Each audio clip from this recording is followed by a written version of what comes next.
What happens when America's sweetheart collides with night television's sharpest tongue, and the cameras never stop rolling?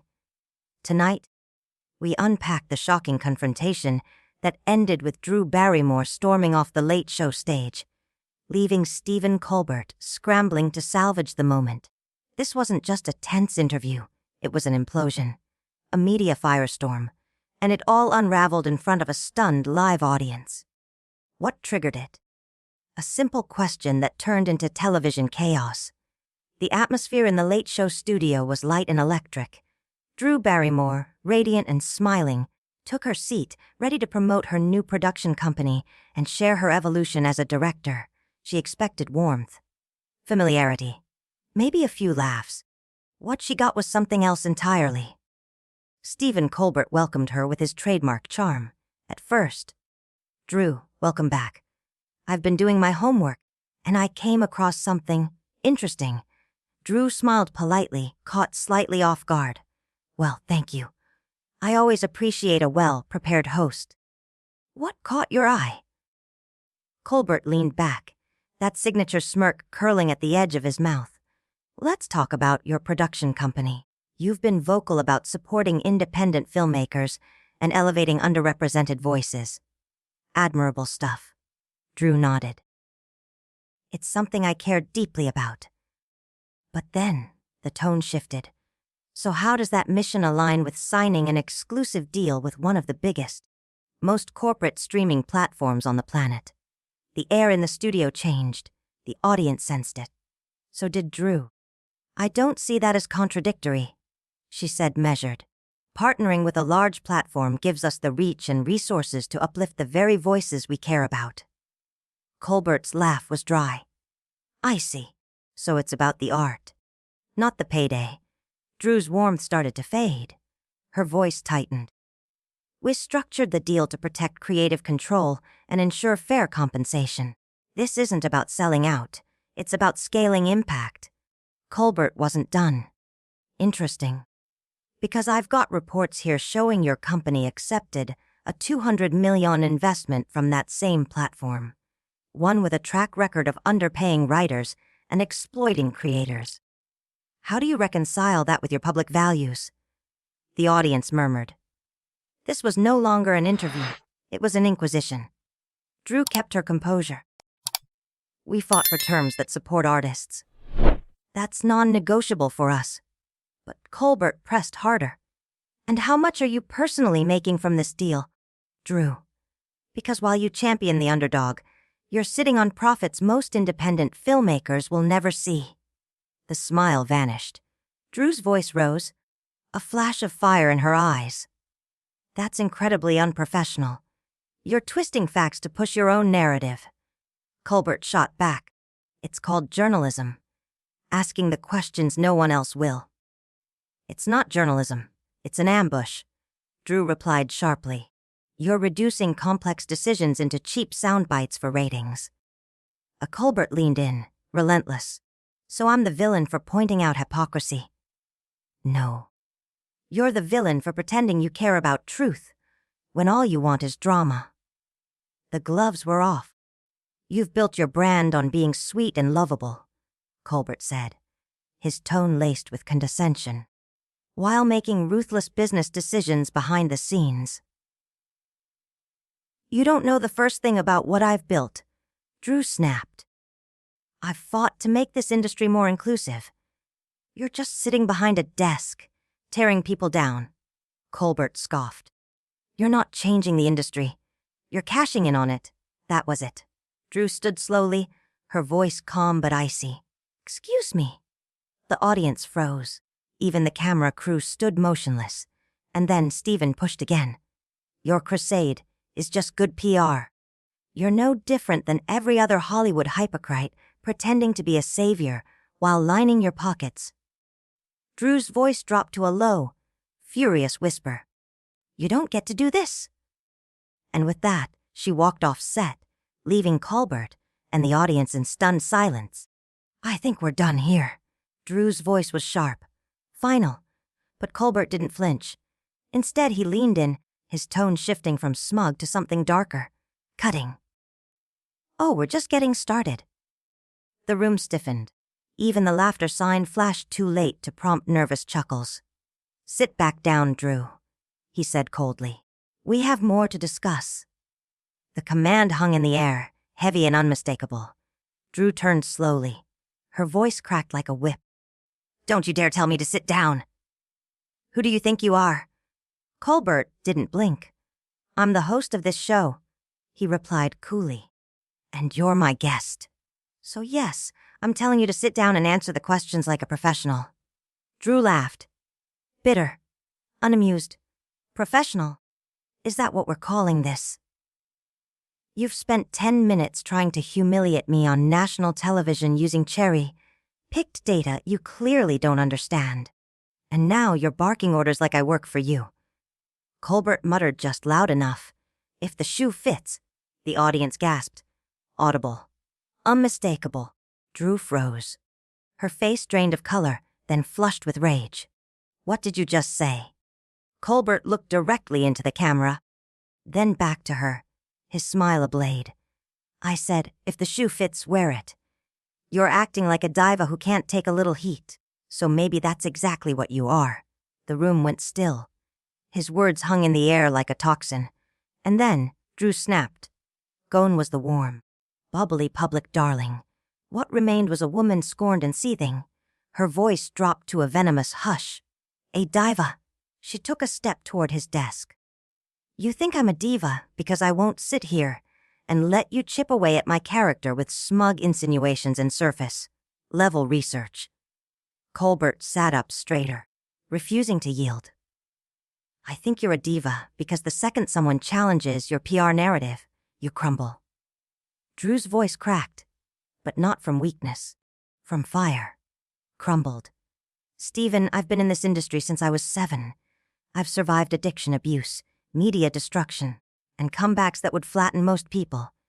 You think this, you will make me fall apart? Colbert raised an eyebrow. Then why are you on your feet? Why are you so defensive if there's nothing to hide? Drew laughed, cold and humorless. I'm not defensive. I'm angry. There's a difference. Defensive means guilt. Anger means I'm done letting men like you twist my work into a spectacle for ratings. The word bully landed like a slap. You're not interviewing me. You're bullying me. And I'm done playing along. The audience was dead silent, the tension unbearable. Colbert's voice lowered, seething. A bully. I ask tough questions. I challenge powerful people. If you can't handle that, maybe you should skip the press tour. Drew's eyes burned. You call this journalism. You haven't made a single joke. Just a slow, calculated attempt to assassinate my reputation with misrepresented facts and smug interruptions. Colbert stood now, matching her energy. I'm asking real questions about your business practices. If that feels like character assassination, maybe your character needs a closer look. Her voice rose, nearly trembling. My character. You don't get to talk about my character. I've mentored young artists. I've backed causes, funded stories that matter. I've put my money, my reputation, everything on the line to lift others up. What have you done? Sat behind this desk and torn people down with punchlines and gotchas. Colbert's mask cracked. What have I done? He echoed, his voice raw. I've held people accountable. I've used comedy to expose hypocrisy. I've given a voice to the voiceless. I've challenged corruption. What have you done besides make movies and cash checks? Drew's fists clenched. Her eyes narrowed. Cash checks. Stephen, you make more in a year than most Americans make in a lifetime.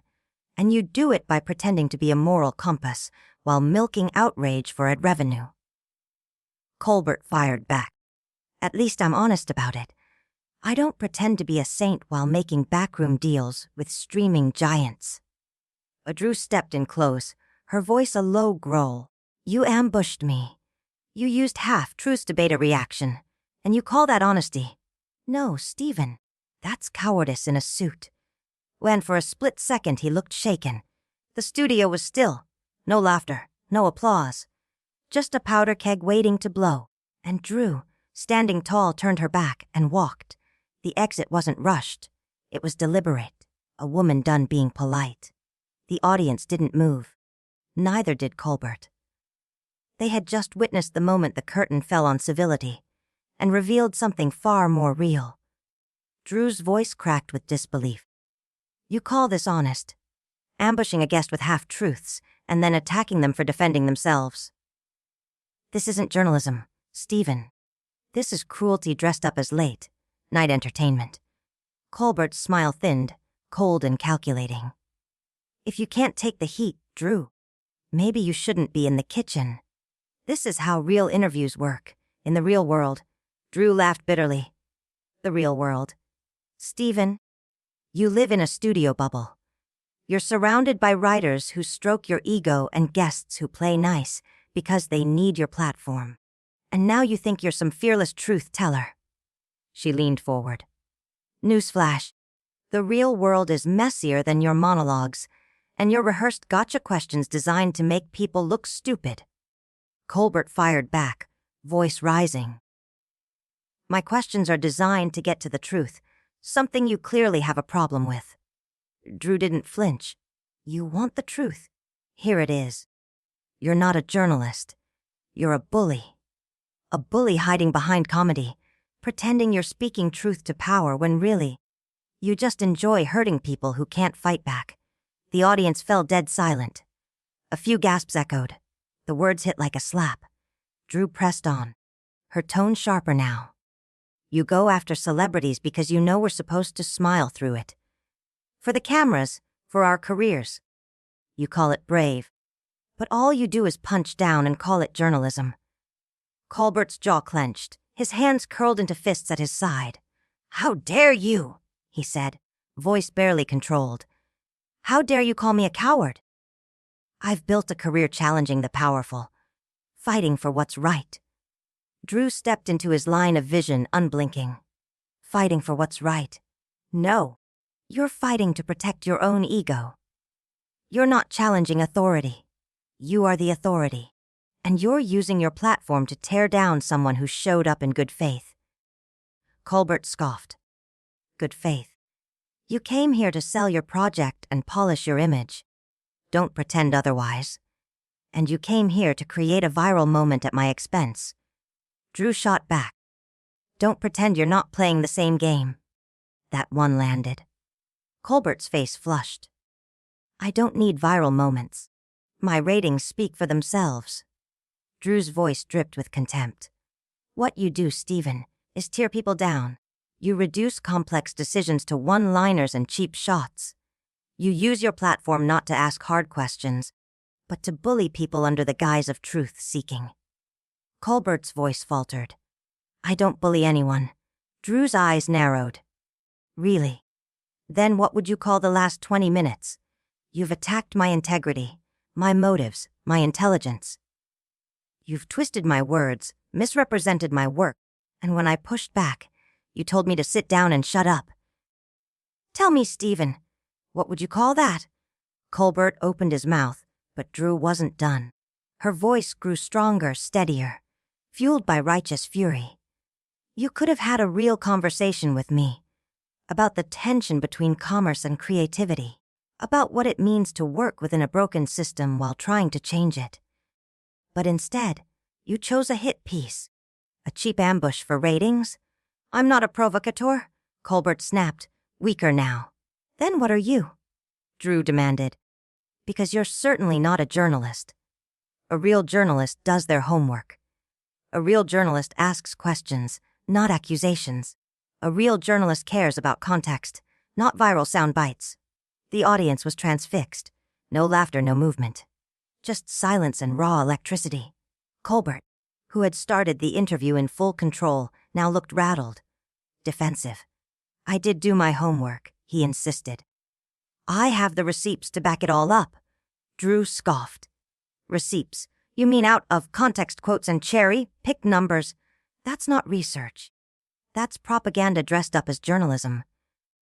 Colbert's voice dropped, desperate to reclaim authority.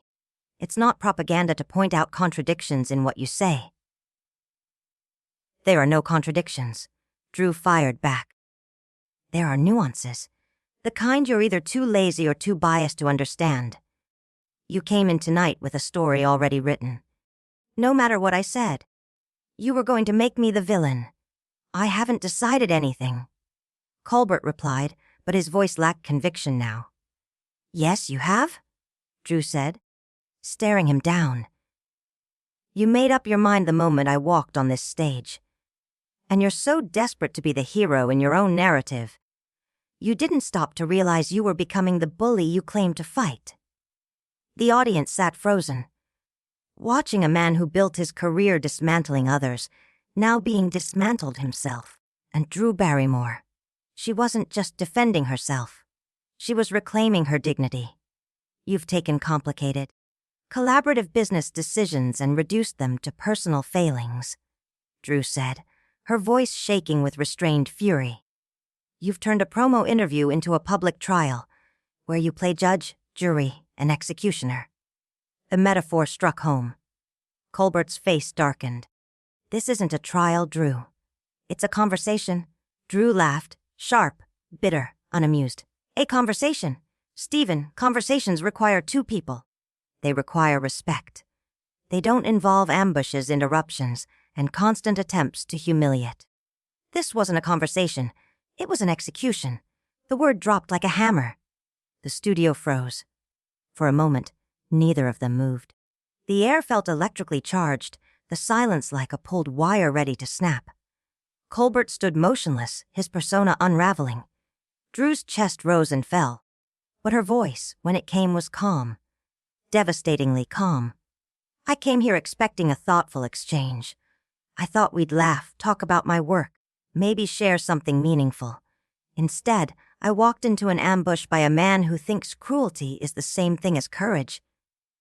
Colbert opened his mouth, but nothing came out. For the first time in his career, he was speechless. Drew wasn't. And that's the real tragedy, Stephen. You're smart. You're funny. You have a voice people actually listen to. But instead of using your platform to build something meaningful, you use it to tear people down. You don't challenge power. You perform it. Colbert tried to recover. Drew, I think you're being a little dramatic. Her eyes flashed. Dramatic? Stephen, you just spent 30 minutes dragging my name through the mud on national TV, and I'm the one being dramatic. You've called me a hypocrite, a diva. Implied I don't understand my own career. And now you're acting like I'm overreacting? I never said you were stupid, Colbert said weakly. No. Drew snapped. You just talked to me like I was. You dismissed my answers, twisted my words, and treated me like a criminal instead of a guest. Tell me, is this how you treat everyone who sits in that chair? Or just the ones you think won't fight back? Colbert flinched. Maybe we just got off on the wrong foot, he offered. Why don't we start over? Drew's laugh was low, hard, and hollow. Start over. Stephen? You don't get to unring this bell. You don't get to spend 30 minutes attacking my character and then pretend it was a misunderstanding. You made your choice, and now you live with the consequences. What consequences? Colbert asked, though his voice already knew the answer. Drew leveled her gaze. The consequence of showing people who you really are. Of proving that behind the jokes and monologues, you're just another bully with a mic and a chip on his shoulder.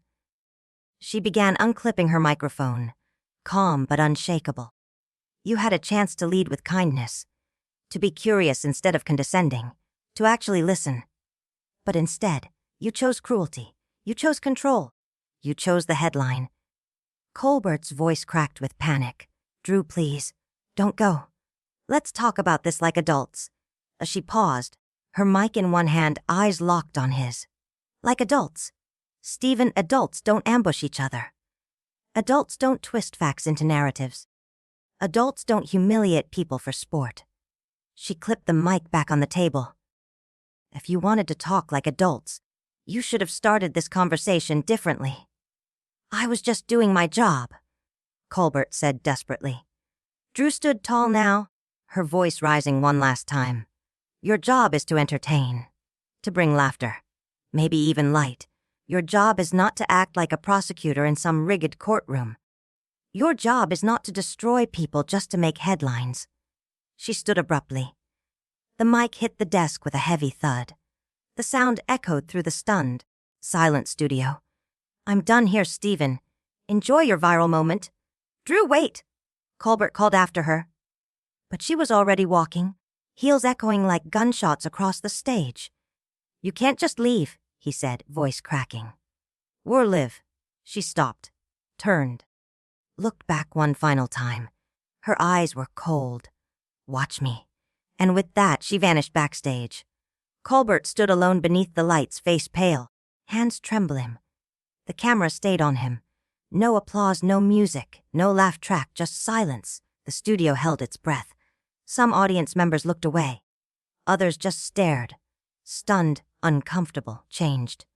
The man who always had the last word had nothing left to say. Producers scrambled behind the scenes. Security hovered, unsure if they should intervene. There was no salvaging the segment. No cutting to commercial would fix this. Drew Barrymore had walked in as a guest, and walked out as something more. She hadn't thrown a tantrum. She hadn't broken down. She had simply spoken the truth. And in doing so, she left Stephen Colbert alone with what he'd become, a man who confused cruelty for courage, and finally got called out on live television. Was Drew Barrymore right to walk off the show? Or should she have stayed and challenged Stephen Colbert on his own turf? Drop your thoughts in the comments. And don't forget to subscribe for more explosive showdowns and behind-the-scenes drama you won't find anywhere else.